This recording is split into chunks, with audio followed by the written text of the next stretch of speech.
Now, if you've noticed, if you've been reading the news, just within the last few weeks, there are a number of sites that have been blocking the Firefox browser because it tends to include the ad blocker extension. And that's pissed off a lot of businesses which have built their business model on the delivery of ads, basically demanding the attention of the mob. And the mob doesn't like that. And of course, as these folks raise a hue and a cry and try to fight off the attentions of the mob, the more they thrash about, the stronger the mob becomes. Remember what happened to music and movies. Every attempt to block file sharing only made the file sharing stronger, more pervasive, and more invisible, so much so that movies and music are now basically freely available. And sadly, we're starting to see that same sorry battle repeated in double time as advertisers and those who are benefiting from advertising assert an authority that they no longer possess.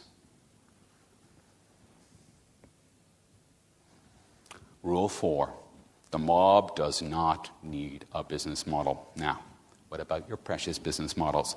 How do you get paid for all of this work you're pouring into your projects? I have to be honest with you, the mob simply doesn't care. The mob doesn't need a business model. Heck, the mob actually doesn't even need all of this lovely wireless technology. If we took all of the mobiles away from the Kerala fishermen, they would find something. Semaphores, mirrors, smoke signals, who knows?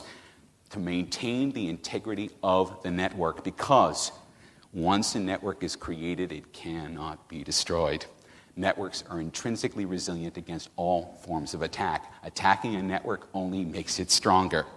And so, when you try to bring a network down, when you try to do something, it just finds a way around it. So, if your business goes tits up because you built it around an economic model which is not viable in the era of mob rules, it'll make no difference to the mob. They'll simply route right around it.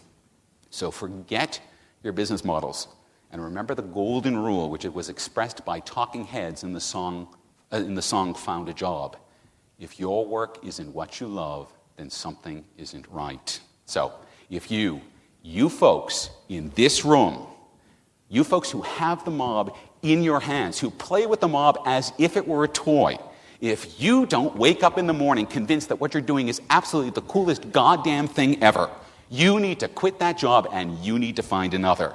You need to reach into a bucket of dreams and a bucket of ambitions and pull out something that is going to dazzle and excite us. Even if it only does it for a moment, your social stock will rise so high that you will never have to worry about putting food on the table or paying your mortgage. You may not retire a millionaire, but you're never going to go hungry. The mob is a meritocracy. Now, admittedly, it's a very perverse and bizarre meritocracy, but it is a pure meritocracy. It's the one place where you always know that quality will out. And quality comes from the marriage of craft and obsession. You have the craft. Embrace your obsessions. You will be rewarded. And rule 5, make networks happen. I need to leave you with one really sort of concrete example of how this is all going to work. And for this example, I've selected the last bastion of authority and hierarchy. After everything else is sort of dissolved into the gray goo of the network, one thing is going to remain, and it's not government, that's half gone already. It's medicine. Medicine is very nearly the oldest of professions, and it's been a closely held monopoly for 500 years. It's closer to a guild than anything that resembles a modern profession. And why is that? It's because medicine is guarded by the twin bulwarks of complexity and mortality. Medicine is a rich and deep body of knowledge, and if you screw it up, you'll kill yourself or someone else. And relax. Relax.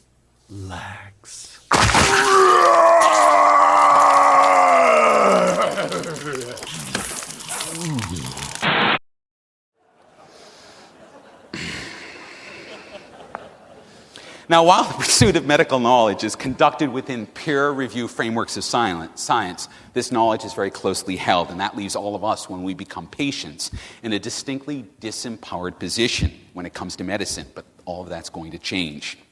And in 20 years' time, I'll almost be part of that 1/4 of all Australians who are 65 and over, who are seniors.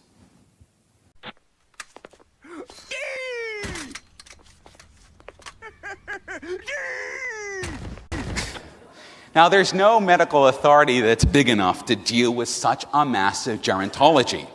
The system is going to be overloaded. It's going to begin to collapse. And out of that collapse, those of us who grew up in the network era, and I'm among the oldest of those folks, we're going to start to use the network for our own ends. And we'll not be alone.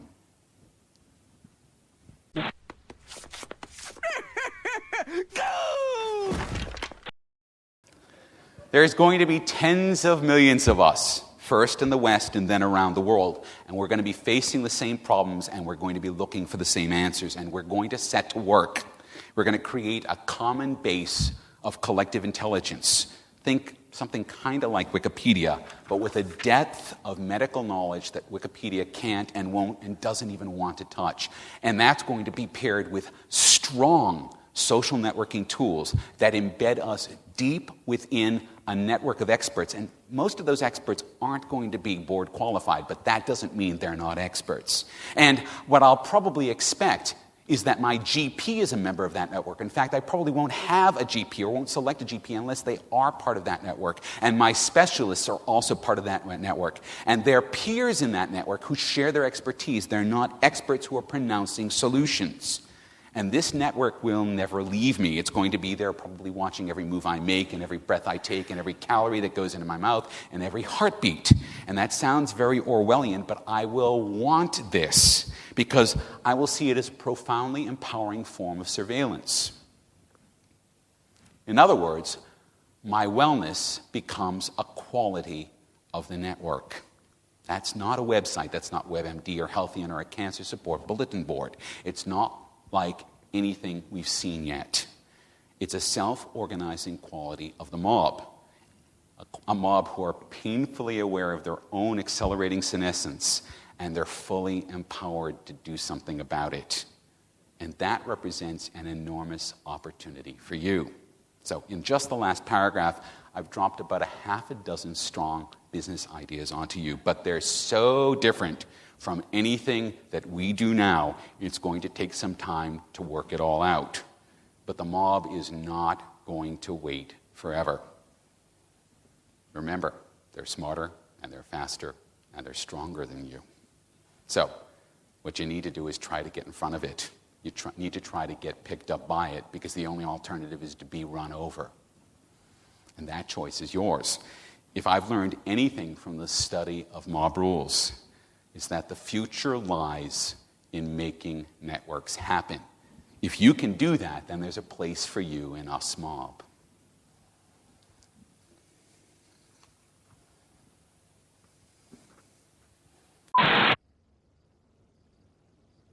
That was so wrong.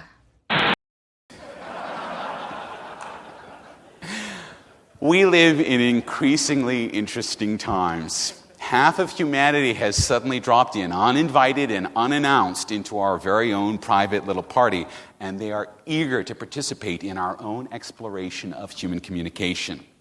And whatever they want, they are going to get.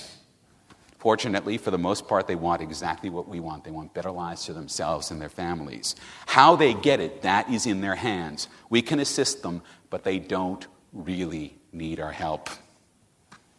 That mob is going to work it out for themselves, but as they do, they are going to change everything for all of us. Now, journalist Norman Cousins wrote that wisdom consists of the anticipation of consequences. It's sound advice, particularly in a time when everything is fluctuating wildly out of control. We cannot know what to do. There's too much uncertainty and potency in us mob for that. But we can know what not to do. And for the moment, that's going to have to be enough. Still, there's one thing that I can recommend to all of you. Have courage and keep moving. Standing still is not an option, because the world has changed, the world is changing, and the world is going to change a whole lot more. Good luck.